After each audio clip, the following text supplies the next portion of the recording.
ng na-award na contract sa inyo ng DPWH, ang bulk mo nasa Bulacan. 42. Ha? Dalawa sa San Juan. Dalawa yata sa Quezon. Meron sa Ilocos Norte. Meron sa Caloocan. Meron sa Laguna. Yan, Bulacan lahat to. San Juan. Quezon City. Tsaka identical ang presyo, ha? Identical ang mga presyo rito. 77 million, 77 million, 72 million, 72 million. Sino ba? Bakit ganun? Oh, last and final question. Meron ba ng 42 projects above how much? Yeah, 42 projects Bulacan. Meron 90 million. Kaya nga above 50? Yes, above 50 million. Lahat. So, Mr. Arevalo, kung 42 projects ito, makikipag-deal kami sa inyo na po pwedeng hindi na kayo ipoprosecute criminally, magturo na lang kayo. Kasi sa palagay namin, hindi kayo ang most guilty. Kapag nakapagturo po kayo nung mga kasangkot talaga dyan, na talaga sila naman ang talagang talamak na sa paggawa nito, anong malay ninyo? Baka imbes na criminal prosecution, wag na yun. Bayaran nyo na lang ang gobyerno, pero magturo po kayo. Para meron po tayong kapuntahan talaga. Kasi kung ganito na lang tayo ng ganito, ikutan ng gito, mapipilitan po, puro plunder. Harapin po ninyo 42 plunder cases. Hindi po fair sa inyo yun eh.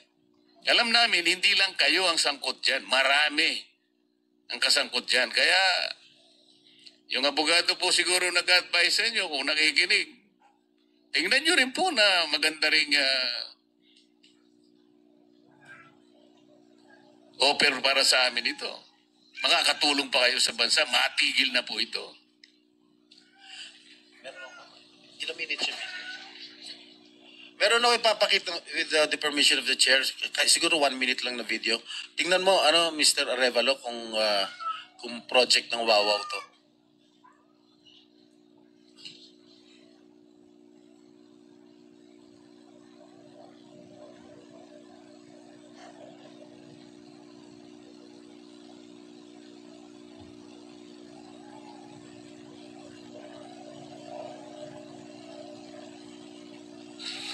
Familiar ka dito? Familiar ka, Mike? Hindi po yung ano. Hindi. Dahil, hindi ka nga talaga magiging familiar dahil ghost nga. Tama? Yan. Ang nakalagay dyan sa report, completed. Nakakubra ka na. Nabayaran ka na ng gobyerno. Pero, hindi pa completed. Tama ba, Ms. Cabral? Are you aware of this? Ngayon lang po na nakita yung video, Your Honor. Na hindi kompleto, di ba? Pero bayad sila. Wala po akong nakikita. Sa Agonoy, Bulacan. So, hindi mo alam, Mr. Arevalo? Ngayon ko lang din po yan. Ha? Nakita yung video. Ngayon ko lang din po nakita yung video, Your Honor. Oh, talaga hindi mo makikita dahil hindi mo alam. Kasi nga ghost. Di ba? Alam mo, nag-iisip na ako kung isa-site kita yung contempt dito eh. Huwag mo lang ako subukan, please. Okay, babalik ka kita next hearing ha. Miss Sarah? Mr. Chair, with the indulgence of the SP Pro Tem, Yes. interjection. Yes, Okay, please. provided it's very brief kasi Yes, kulang very na po brief, tayo Mr. sa Chair. panahon. Opo, very brief lang. Sabi nyo kanina, and salamat po sa SP Pro Temp at Mr. Chair.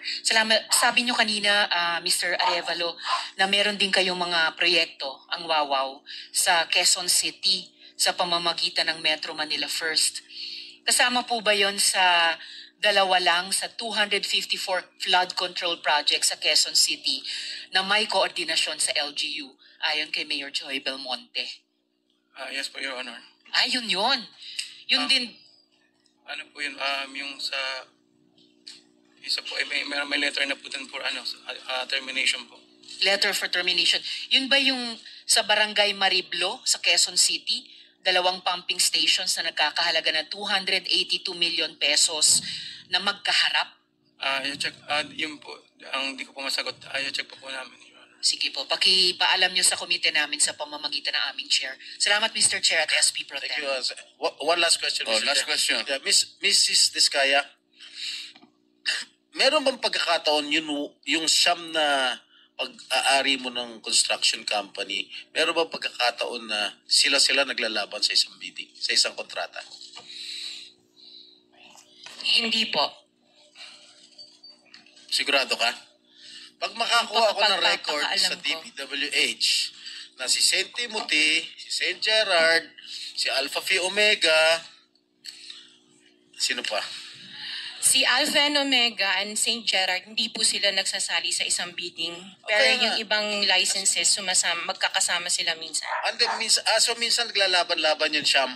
Yes po. Oh, so that is not a legitimate bidding. Dahil yung siyam na yon na naglalaban-laban sa isang award sa isang kontrata, iisa lang ang may-ari. So kahit sino doon, kahit sinong manalo doon sa bidding na yon, ikaw ang panalo. Dahil sa'yo lahat yun eh. Correct? Tama? Hindi po, kasi iba yung may-ari ng mga companies. Sus. Kasi sabi I'm mo just lang, concerned with Alpha and Miss Omega. Diskaya, Opo. kanina, sinabi mo Alpha Phi Omega lang ang sa'yo. Opo. Nung tinanong kita ulit, inunumerate ko lahat yung siyam na korporasyon, inamin mo sa'yo lahat yun. Oh, di ba?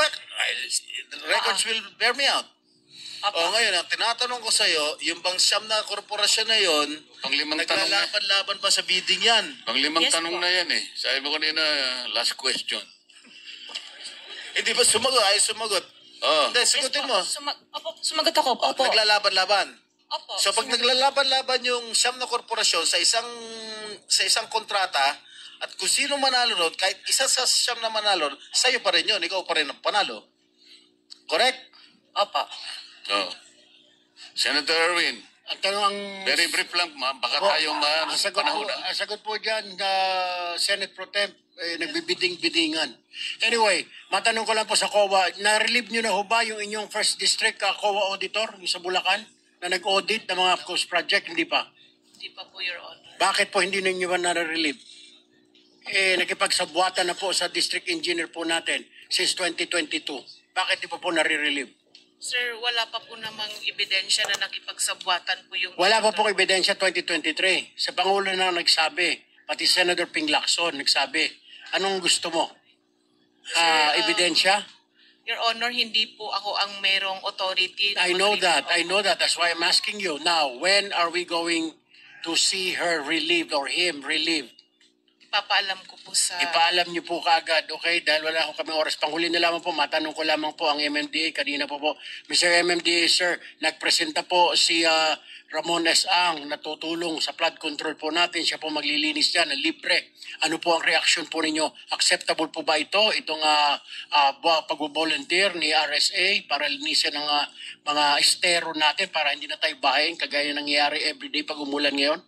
Opo, tuloy-tuloy naman po yung coordination meeting natin. In fact, meron na po kaming ilo-launch sa Las Piñas na mag-ayos po dito po sa may Ross Boulevard. Nag-inspect na rin. Okay?